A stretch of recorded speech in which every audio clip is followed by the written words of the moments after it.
My daughter called me peasant stock at her rehearsal dinner, in front of 200 guests. She looked me dead in the eye and said I was embarrassing peasant stock who didn't belong with real people like us. I said nothing, did nothing, just turned and left. But I remembered every word. 3 days later, she called, not to apologize. She wanted my $2.6 million beach house. Said she needed it temporarily because of some financial trouble. The same daughter who banned me from her wedding for being too poor was now demanding my most valuable asset. Her exact words? "You owe me this, Dad. After everything, before I tell you what I did next, hit subscribe because this story gets wild." What she said during that phone call made me pick up the phone to Sister Catherine. Let me back up. You need to understand how we got here. My name is Martin Harris. 37 years ago, I was an 8-year-old kid living at St. Mary's Children's Home in Dorchester. No parents, no family, no money, just me and 46 other forgotten kids. The nuns fed us oatmeal for breakfast, peanut butter sandwiches for lunch, whatever donations came in for dinner. Sometimes that was nothing. I learned early that nobody was coming to save me, so I saved myself. Started with a $50 food cart outside Fenway Park when I was 22. Sold hot dogs and soda to Red Sox fans. Made $37 my first day. Thought I was rich. 28 years later, I own Harris Family Kitchen. 8 locations across Massachusetts.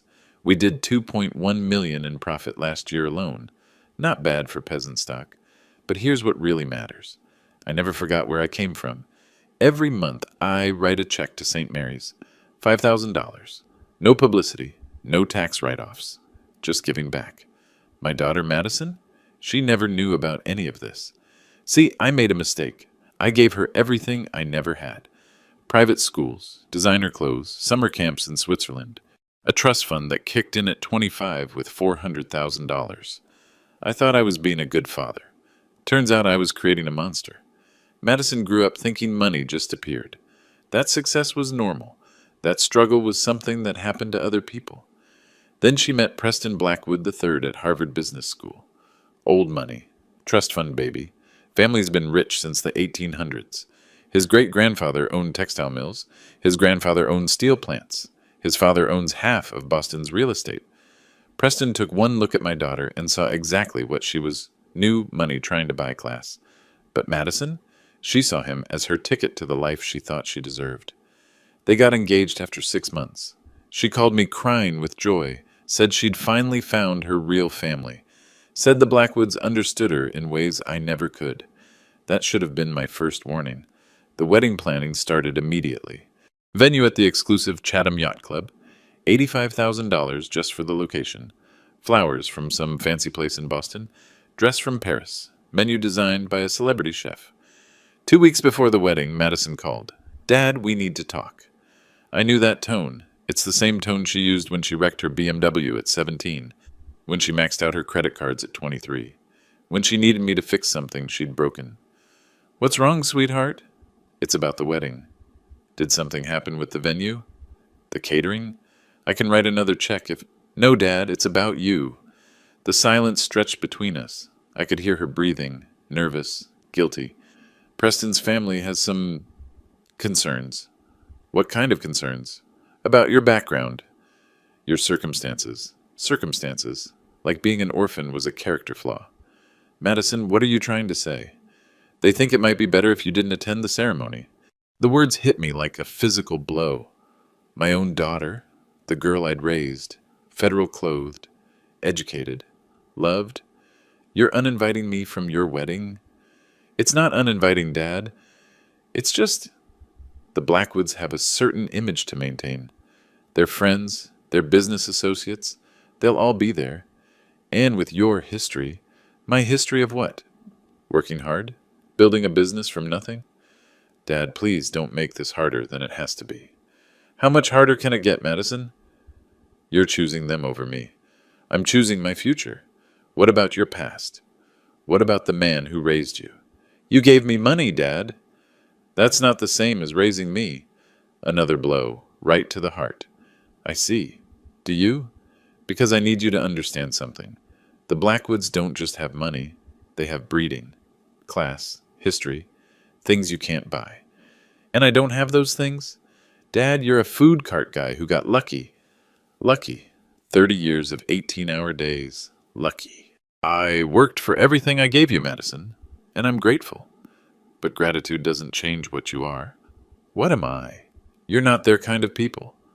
There it was, the truth she'd been dancing around. I see.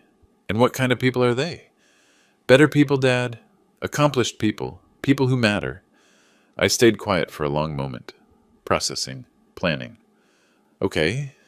Okay. If that's what you want, I won't attend. Really? You're not going to fight me on this? No, sweetheart. I want you to be happy. Thank you, Dad. You don't know how much this means to me. I knew exactly how much it meant to her. Everything. So I didn't go to my daughter's wedding. Instead, I spent that Saturday at St. Mary's reading stories to kids who had nobody. Kids like I used to be. I thought maybe she'd call after the honeymoon. Maybe apologize. Maybe remember that I'm her father. She didn't call. But 3 days after she got back, my phone rang. Dad, it's Madison. We need to talk. Her voice was different. Shaky. None of the confidence she'd had when she uninvited me from her wedding. What can I do for you, Madison? Can we meet? In person? It's important. I'm listening. Not over the phone. This is sensitive. Sensitive. Another word she used when she needed something. I'm at the restaurant. South Shore location. You know where it is. 20 minutes later, she walked through the doors of Harris Family Kitchen, the same restaurant she once called embarrassingly middle class when she brought Preston by for dinner. She looked around like she'd never seen the place before. Red vinyl booths, checkered floors, pictures of regular families on the walls, real people. Not her people. Dad. Madison. She sat across from me in booth 7, the same booth where I'd taught her to count money from the register when she was 6, where we'd eaten countless dinners together before she decided I wasn't good enough. You look tired, I said. I haven't been sleeping well. Wedding blues? Something like that. She twisted her wedding ring. $20,000 Harry Winston. I knew because I'd seen the receipt. Preston had charged it to a credit card that was already maxed out. How's married life? Dad, I need to tell you something. About Preston. About us. I'm listening. We're having some financial difficulties. Financial difficulties? Rich people never said they were broke. They had difficulties. What kind of difficulties? Preston made some investments that didn't work out. What kind of investments? Cryptocurrency mostly, and some tech startups that folded. How much? She didn't answer right away. Started picking at her cuticles. Nervous habit from childhood. Madison, how much did he lose? $320,000 in crypto. My restaurant makes more than that in 2 months. But for trust fund babies, it was probably devastating. That's unfortunate. There's more. Of course there was. He invested in a company called Virtue Signal Technologies. It was supposed to revolutionize social media advertising. Supposed to? It was a Ponzi scheme. Preston lost $410,000. $730,000 total. Still not catastrophic for old money families. And there are credit cards. 17 different cards. All maxed out. How much? $117,000. Now we were getting somewhere. $847,000 in debt. Still manageable if you had family money. Can't Preston's family help? She laughed. Not a happy laugh. A bitter one.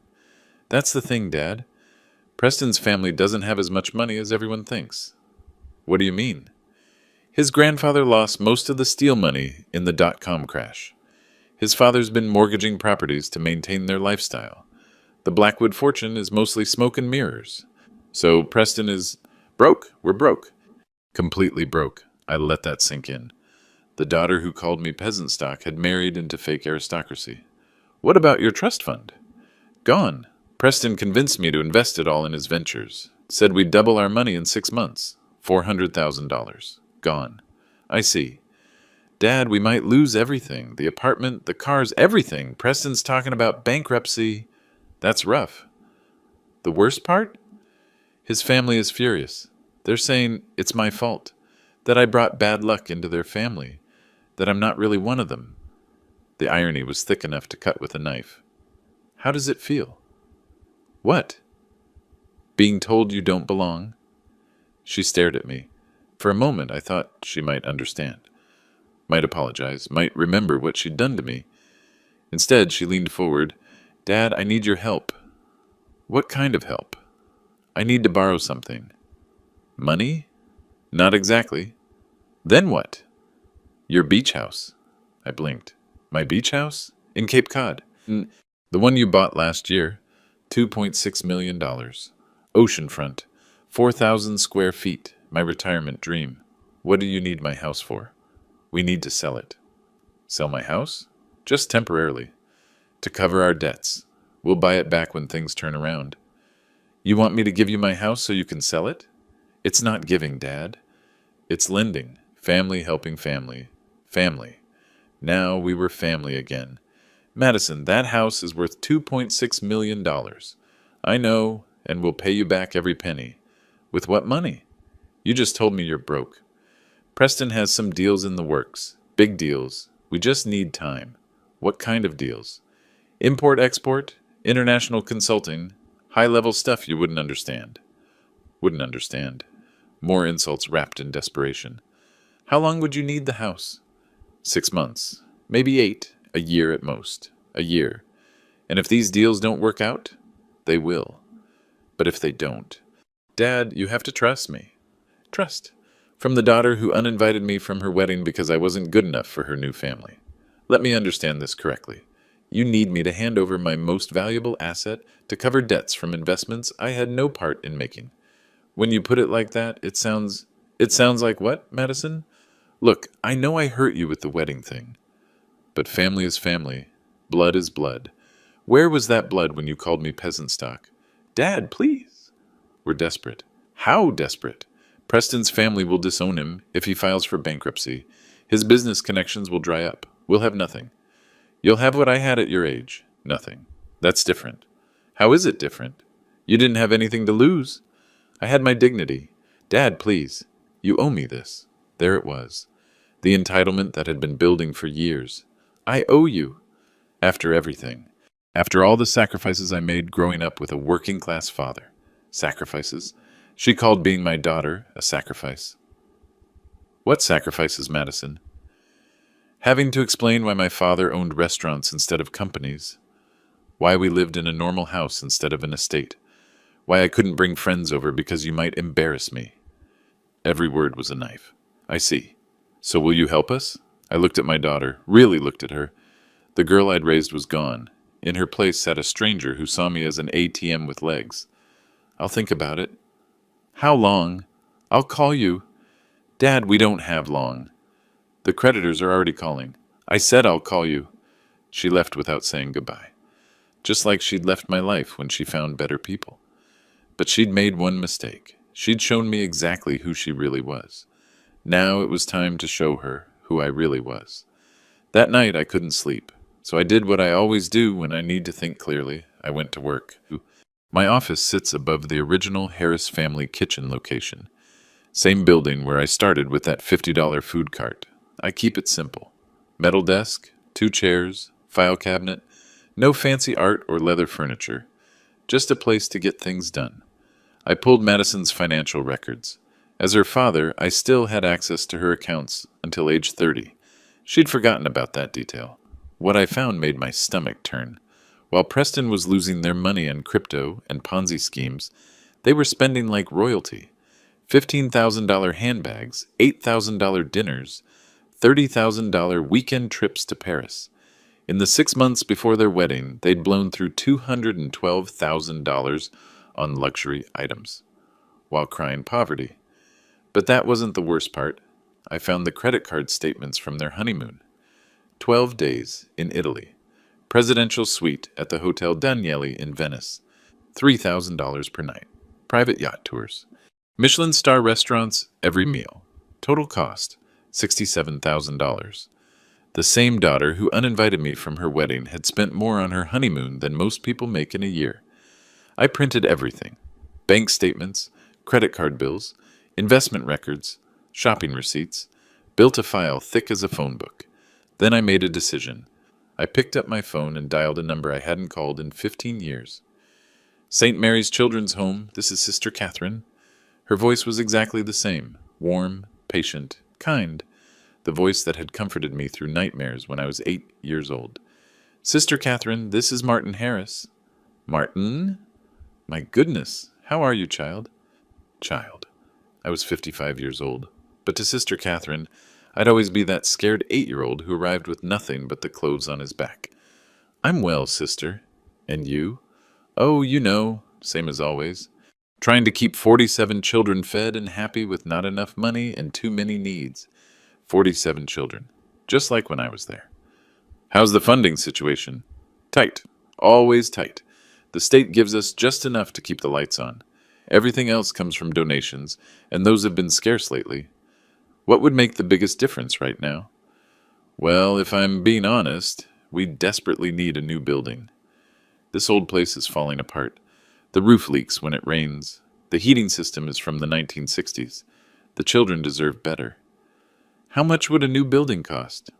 Oh, Martin, we could never afford something like that. We'd need at least $2 million, maybe more. It's just a dream. $2 million, less than my beach house was worth. Sister Catherine, what if someone wanted to make a substantial donation? What would be the process? Well, we're a registered 501c3 charity. All donations are tax deductible. But Martin, we're not talking about your usual monthly check, are we? No, sister, we're not. How substantial are we talking? Substantial enough to buy land and build that new facility, with a playground and a library, and individual bedrooms for every child. The line went quiet for a long moment. Martin, are you serious? Dead serious. That would change everything. These children could have real homes, real futures, just like Sister Catherine had given me. Sister, I want to make this donation publicly, with media present. I want the world to see how important this work is. Of course, we'd be honored to have the recognition. Can you be available tomorrow afternoon? Tomorrow? My goodness, Martin, what's the rush? Let's just say I need to make a point. What kind of point? About what really matters in life. I spent the rest of the night making arrangements, called my lawyer, had him draft the donation papers, made sure everything was legal and binding, called Channel 7 News, told them I had a major philanthropic announcement that would interest their viewers. They agreed to send a crew. Then I called Madison. Dad, it's late. I've made my decision. About the house? Yes. And I want to discuss it in person. Can you and Preston come to my office tomorrow at 2:30? Your office? Dad, can't we just handle this over the phone? This is a $2.6 million decision, Madison. I think it deserves an in-person conversation. Okay, we'll be there. Good. And Madison? Yes? Bring your checkbook. My checkbook? Why? You'll see. I hung up before she could ask more questions. Then I sat back in my chair and looked out the window at the street where I'd sold hot dogs 33 years ago, where I'd learned that hard work could overcome anything. Tomorrow, I was going to teach my daughter that same lesson, whether she wanted to learn it or not. But first, I had one more call to make, to someone who would appreciate what I was about to do more than anyone else in the world. Sister Catherine, it's Martin again. I have one more question. Of course, child. When we do this tomorrow, when we make this donation official, I want you to tell the cameras about the children, about what this will mean for them. I'd be happy to. And sister? Yes? I want you to tell them about a little boy who lived there once, a boy who had nothing and no one, but who learned that giving back is the only thing that really matters. Martin, will you do that for me? Of course. It would be my honor. Tomorrow was going to be interesting. The next morning, I met with my attorney, David Chen, at his office in downtown Boston. David's been handling my legal affairs for 12 years. Corporate contracts, real estate deals, business acquisitions. He's seen me make plenty of big decisions, but nothing like this. Martin, let me make sure I understand what you're asking me to do. David sat behind his mahogany desk, reading the documents I'd requested. 3 different contracts spread across his leather blotter. You want to donate your Cape Cod property to St. Mary's Children's Home? That's correct. The property valued at $2.6 million. Yes, and you want this donation to be irrevocable. Meaning once you sign these papers, you can never change your mind. Exactly. Martin, this is your retirement home. Your biggest single asset outside the restaurants. I'm aware. David leaned back in his chair, studied me over his reading glasses. Can I ask why? Personal reasons. This wouldn't have anything to do with your daughter, would it? David knew about the wedding situation. He'd been invited before Madison decided I wasn't welcome. It has everything to do with my daughter. Martin, if this is about revenge... This isn't revenge, David. This is about values. What kind of values are worth $2.6 million? The kind you can't put a price on. He sighed and picked up his pen. Okay, let's go through this step by step. The donation papers will transfer full ownership of the property to St. Mary's Children's Home, effective immediately upon signing. Good. The tax implications are actually favorable. As a charitable donation, you'll receive a full deduction against your income. I don't care about the tax benefits. You should. This will save you roughly $800,000 in federal and state taxes over the next 3 years. $800,000. Almost exactly what Madison and Preston owed in debts. What about the media component? I've contacted Channel 7. They'll have a crew at your office at 2 o'clock. That gives us 30 minutes to handle the legal formalities before your guests arrive. And everything will be recorded. Every signature, every word. The donation will be legally binding the moment you sign, regardless of who's watching. Perfect. David pulled out another document. This is the press release we'll distribute after the signing. It announces the donation and explains the impact on the children's home. I read through it quickly. Standard language about charitable giving and community support. Add something. What? Add that this donation was inspired by my own experience as a child at St. Mary's, from 1977 to 1985. David made a note. Anything else? Yes. Include a quote from Sister Catherine about how many children this will help. Already done. She mentioned 47 current residents, plus room for expansion. Good. David stacked the papers neatly. Martin, I have to ask one more time. Are you absolutely certain about this? Once these papers are signed, there's no going back. David, let me tell you something. I've made a lot of decisions in my life. Some good, some bad. But this is the rightest thing I've ever done. Even knowing your daughter will be devastated? Especially knowing that. Why? Because maybe losing something she never earned will teach her the value of what she threw away. David nodded slowly. In that case, I'll see you at 1:30. We'll have everything ready to go. I stood to leave, then turned back. David? Yes? When this hits the news tonight, my phone's going to ring off the hook. Family members, friends, reporters, everyone's going to want to know why I did this. What should I tell them? Tell them sometimes the best way to help someone is to stop helping them. And if they ask about Madison specifically, tell them I'm teaching my daughter that there are 2 kinds of people in this world, those who lift others up and those who tear others down. Today she's going to learn which kind her father is. I left David's office and drove straight to St. Mary's. I wanted to see Sister Catherine before everything went public. Wanted to see the children who would benefit from this decision. Wanted to remember why I was doing this in the first place. The old brick building looked exactly the same as it had 40 years ago. Same cracked sidewalk, same rusty fence. Same feeling of hope mixed with desperation. But tomorrow, everything would change. For 47 children who deserved better. And for one daughter who needed to learn what better actually meant. By noon, my phone started ringing. First call was from Madison's cousin, Jennifer, my brother's daughter. Always thought she was smarter than everyone else. Uncle Martin, Madison called me crying. She says you're being unreasonable about the house. Is that what she said? She told me about Preston's financial troubles. How they need family support right now. Did she tell you why they need support? Something about bad investments. Uncle Martin, these things happen. Families should stick together. Did she tell you she uninvited me from her wedding? Silence. What? Madison banned me from her own wedding because I wasn't good enough for Preston's family. That can't be true. Ask her. But Uncle Martin, even if that happened, family is family. You can't hold grudges forever. This isn't a grudge, Jennifer. This is about consequences.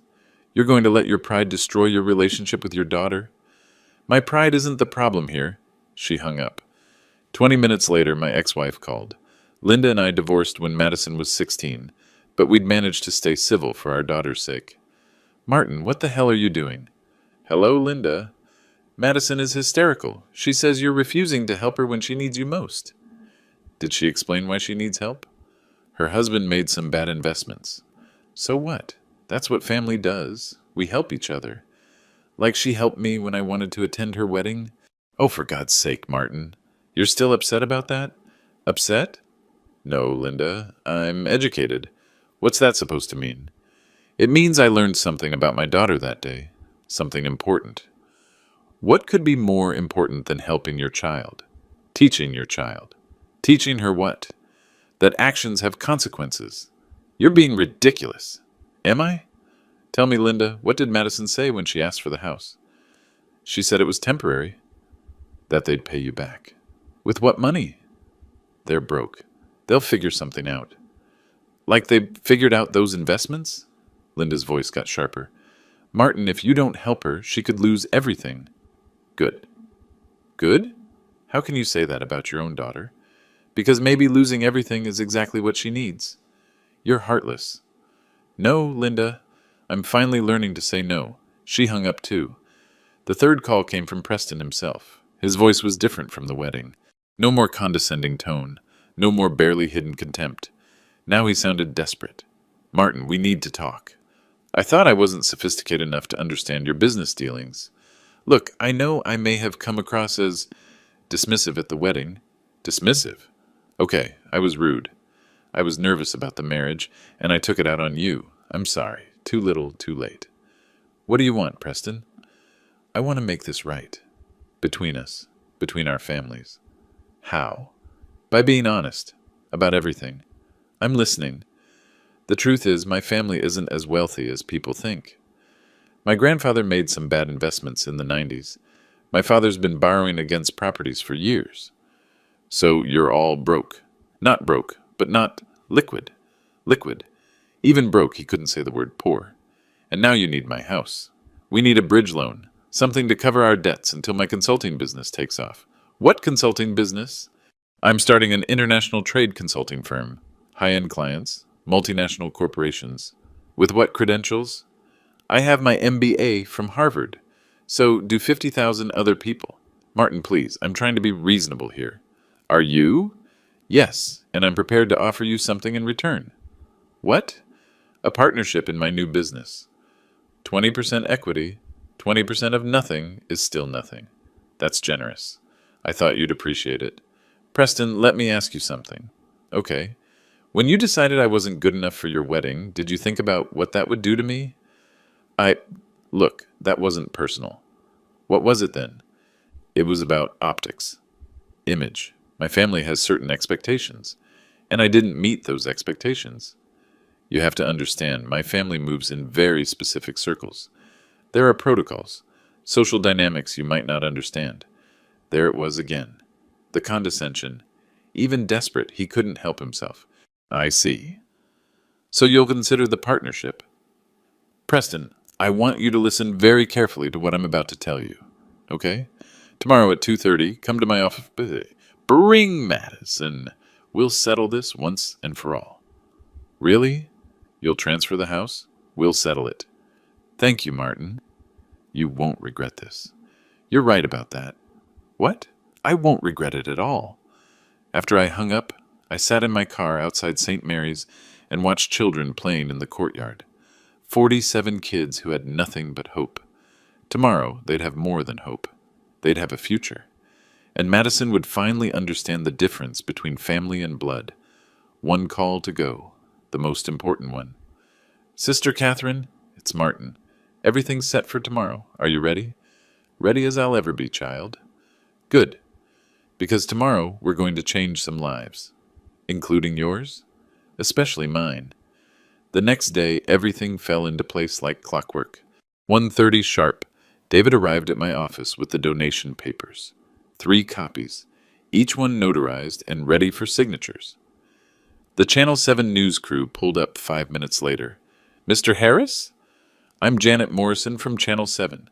We spoke yesterday about your philanthropic announcement. Janet was a veteran reporter, 40-something, sharp suit, no-nonsense attitude, the kind of journalist who could spot a story from a mile away. "Thank you for coming, Janet. Can you give us a preview of what we're announcing today? It's better if you experience it in real time. Trust me, you'll want to be rolling when it happens." Her eyes lit up. Nothing gets a reporter more excited than a story with genuine surprise. How substantial are we talking about? Life-changing? For who? 47 children who deserve better than they're getting. At 2 o'clock, Sister Catherine arrived. She looked nervous but excited, wearing her best habit, and carrying a folder full of photos from St. Mary's. "Martin, I still can't believe this is really happening." "It's happening, sister. Are you ready to tell the world about those children? More ready than I've ever been." At 2:15, my phone buzzed. Text from Madison. "Running a few minutes late." Preston had to stop at the bank. Perfect. Let them think this was about money changing hands. At 2:25, Madison and Preston walked through my office door. Madison looked hopeful but anxious. Preston looked like he'd rather be anywhere else. That's when they noticed the camera crew. "Dad, what's going on? Why are there cameras here?" "Sit down, Madison. Both of you." They took the chairs across from my desk. The same chair where I'd fired employees for stealing, where I'd negotiated million-dollar deals, where I'd made the hardest decisions of my business life. "Preston, Madison, I want you to meet some people." I gestured toward Sister Catherine. "This is Sister Catherine. She runs St. Mary's Children's Home in Dorchester." Madison looked confused. Preston looked annoyed. "And this is Janet Morrison from Channel 7 News." Now Preston looked alarmed. "Martin, what exactly is going on here?" "We're here to make an announcement, Preston." "About my Cape Cod property." Madison perked up. "You're transferring it to us?" "In a manner of speaking." Janet positioned herself with the camera. "Mr. Harris, whenever you're ready."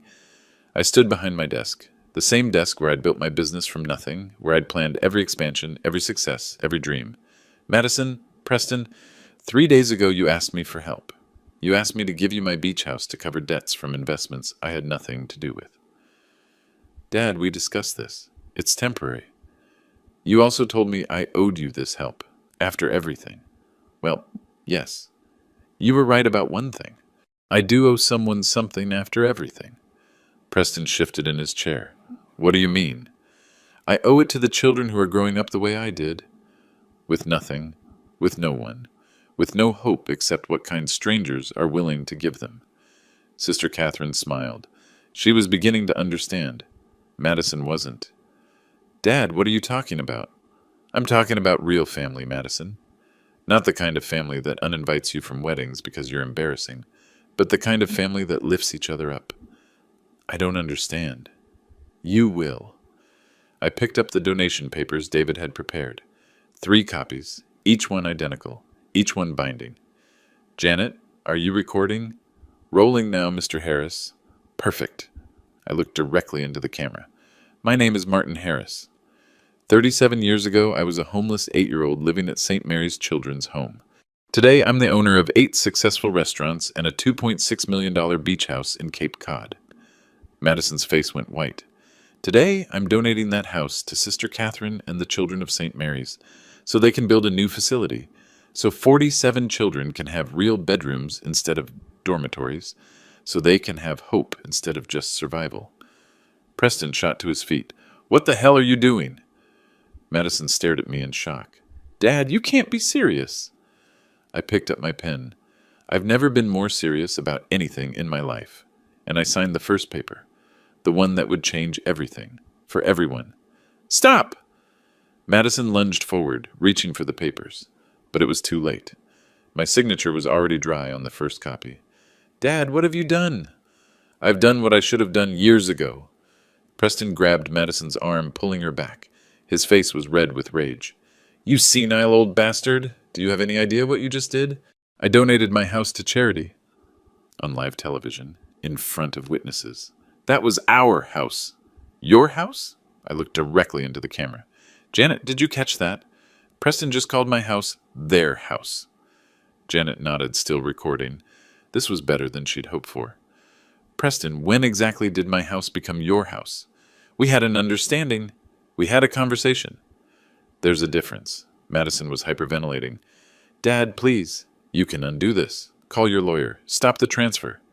David? I looked at my attorney, who was standing quietly in the corner. Can this be undone?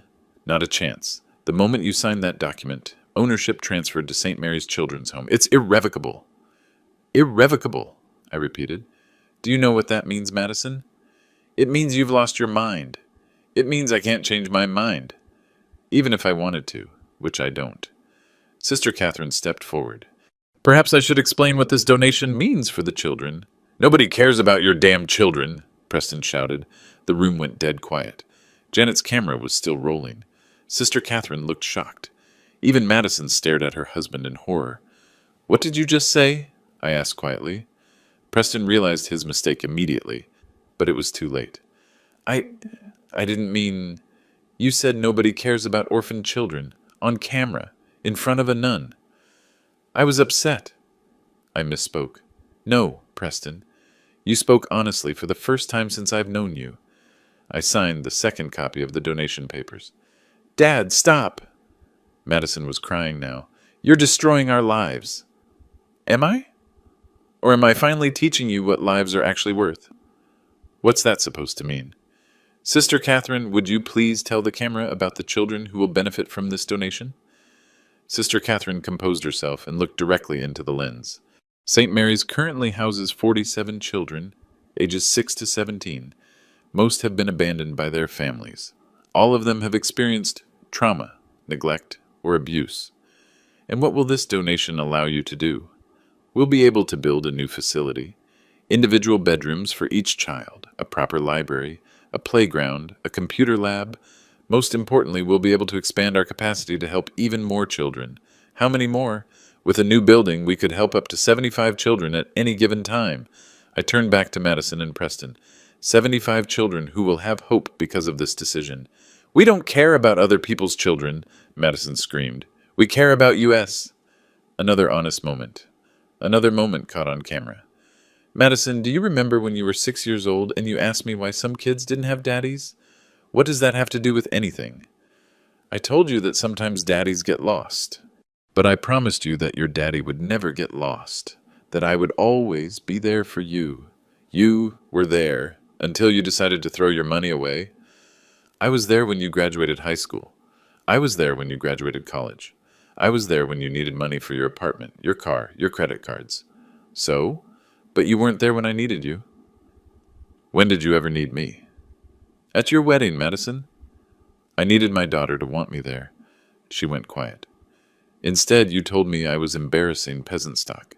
You told me I wasn't good enough for your new family. That was different. How was it different? Preston's family has standards. What kind of standards? Preston tried to interrupt. Madison, don't. Standards about breeding, about class, about the kind of people who matter. I signed the third and final copy. There it is, I said quietly.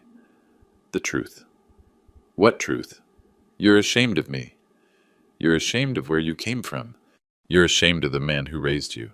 I never said that. You didn't have to. Your actions said it for you. Janet stepped forward with her microphone. Mr. Harris, why was it important to you to make this donation publicly? Because I wanted my daughter to see what real values look like. And what are those values? That you lift people up, you don't tear them down. That you help those who can't help themselves. That blood doesn't make you family, character does. I looked directly at Madison. You called me peasant stock, sweetheart. And you know what? You were right. Her face crumpled. Peasants work the land. They feed people. They build things from nothing. They give more than they take. I stood up and walked around my desk. I'm proud to be peasant stock, because peasants like me understand something that people like you never will. What's that? That the only wealth that matters is what you give away. Preston was shaking with rage. You've destroyed us. We'll lose everything. Good. Maybe losing everything will teach you what everything actually means. Sister Catherine approached Madison gently. My dear, your father has just given 47 children a chance at life. That's not destruction. That's creation. Madison looked at the nun like she was speaking a foreign language. Those children don't matter to me. Then you've learned nothing from the man who raised you. I picked up all 3 signed copies of the donation papers and handed them to Sister Catherine. It's done.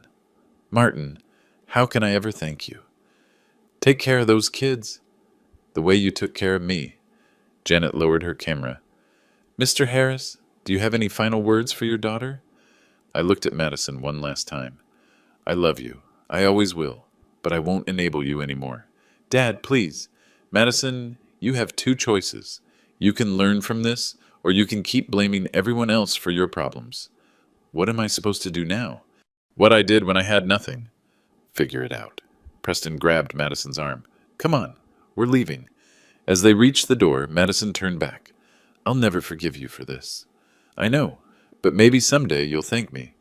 The door slammed behind them. Sister Catherine squeezed my hand. You did the right thing, Martin. I hope so. Janet packed up her camera equipment. Mr. Harris, this story is going to be everywhere by tonight. Good. Maybe it'll inspire other people to help children who need it. As everyone left, I sat alone in my office. For the first time in years, I felt truly at peace. Outside my window, the sun was setting over the city where I'd built my life from nothing. Tomorrow, 47 children would wake up knowing their lives were about to change, and my daughter would wake up knowing hers already had. The story broke on Channel 7's 6 o'clock news that same evening. I was having dinner at my South Shore restaurant when every TV in the place switched to Janet Morrison's report. A local businessman made headlines today when he donated his $2.6 million Cape Cod beach house to charity, live on camera, in front of his own daughter, who had asked to borrow the property to cover massive debts. The footage rolled. Preston screaming about our house. Madison crying that I was destroying their lives. Preston's comment about not caring about damn children. The restaurant went completely silent. Every customer, every employee, watching the screens. Then something unexpected happened. Applause. It started with one customer, an elderly woman sitting alone at table 12. She started clapping. Then the couple next to her joined in. Then the entire restaurant erupted. That's our boss, shouted Maria, my head waitress. That's Mr. Harris. My phone started buzzing immediately, text after text after text. Saw you on the news? You're a hero. Done my business partner. Made me cry. Those lucky kids. Susan, my accountant. About time someone stood up to entitled brats. Unknown number. But not all the messages were supportive. How could you do that to your own daughter? Linda, my ex-wife. Family first, Martin. Always. Jennifer, my niece. You'll regret this. Preston. I deleted that one without reading it twice. By 7 o'clock, the story had gone viral on social media. Janet forwarded me screenshots from Twitter and Facebook. Father donates $2.6 million house to orphans instead of entitled daughter. This is what accountability looks like. Did you see the daughter's reaction? Those children don't matter to me. Disgusting. The son-in-law saying nobody cares about your damn children to a nun, on camera, career suicide. That last comment made me smile. Preston's consulting business would be dead before it started. At 8:30, Sister Catherine called. Martin, you need to see this. What's happening? The phones at St. Mary's haven't stopped ringing. We've received over $40,000 in donations just since the story aired. $40,000. In 2 hours. That's wonderful, sister. There's more. A construction company in Quincy called. They want to donate labor for the new building. A furniture store in Newton wants to donate beds and desks for every room. The story's having an impact. Martin, this isn't just about the house anymore. This is about inspiration. People are seeing what's possible when someone chooses principle over profit. At 9 o'clock, my phone rang. Unknown number with a California area code. Mr. Harris? This is Rebecca Chen from Good Morning America. We'd like to have you on the show tomorrow to discuss your donation. Good Morning America, national television. I appreciate the interest, but this isn't about publicity. Mr. Harris, your story is resonating with people across the country. Parents who feel taken advantage of by entitled children. People who want to make a difference but don't know how. What would you want me to discuss? The decision-making process. How you found the courage to choose charity over family pressure. I'll think about it. We can have a car pick you up at 5 a.m. I said I'll think about it. At 9:45, Madison called. Her voice was different, smaller, defeated. Dad?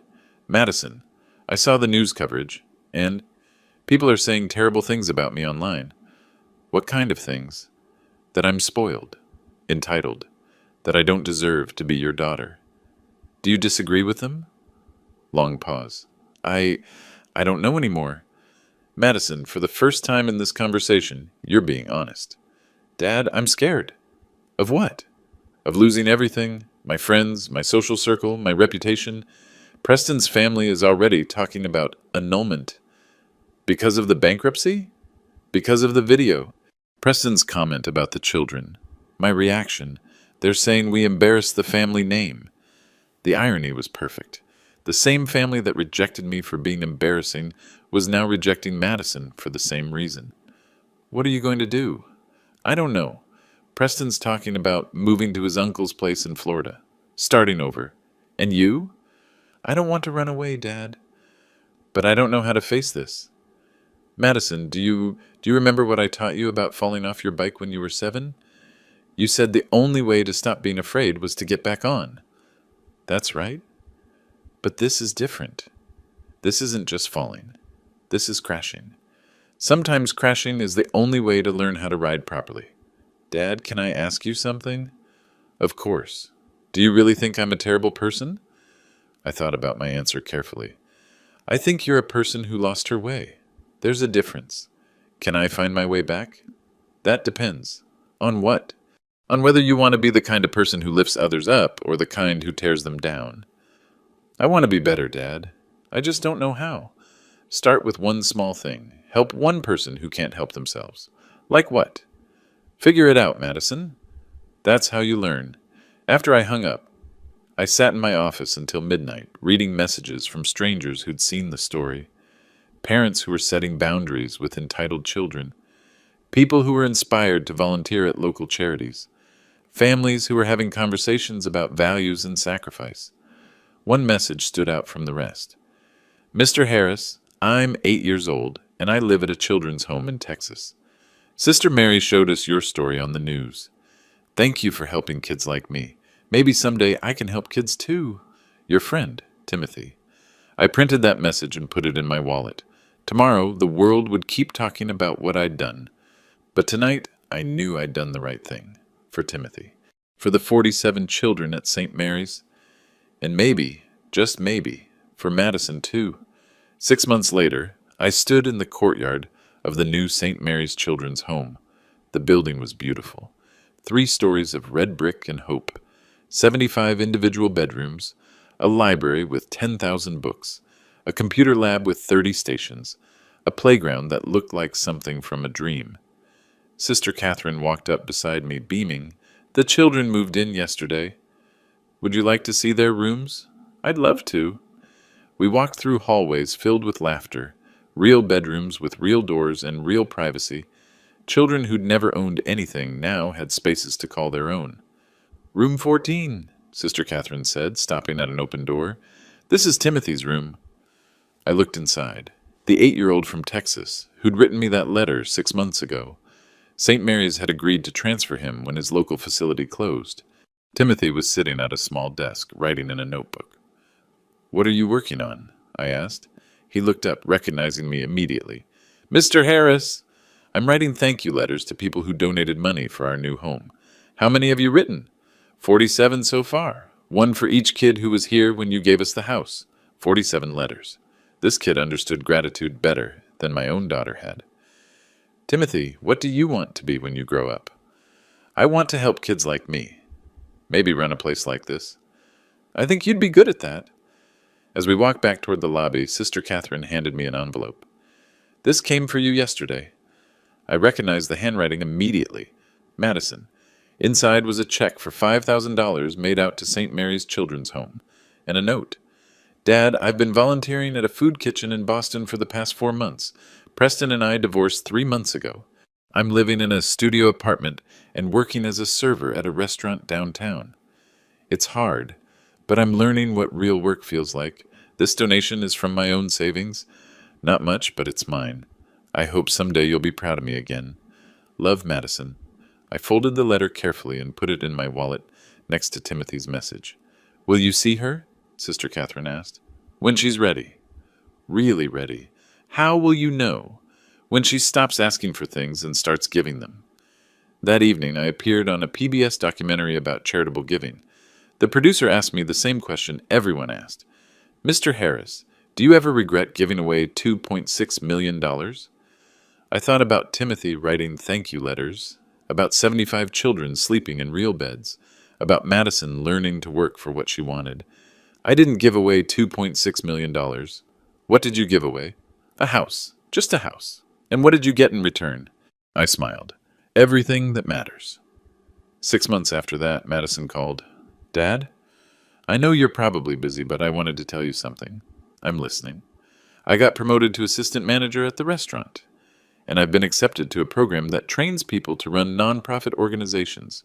That's wonderful, sweetheart. Dad? Yes? I understand now. What you were trying to teach me.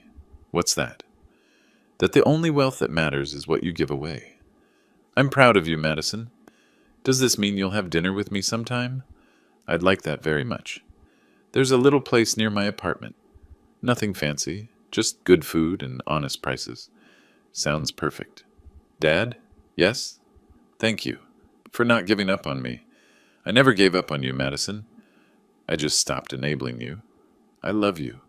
I love you too. After I hung up, I walked outside and looked up at the stars. Somewhere in the city, 75 children were sleeping safely in beds they'd never dreamed they could have. Somewhere else, my daughter was learning that the best way to find yourself is to lose everything you thought you needed.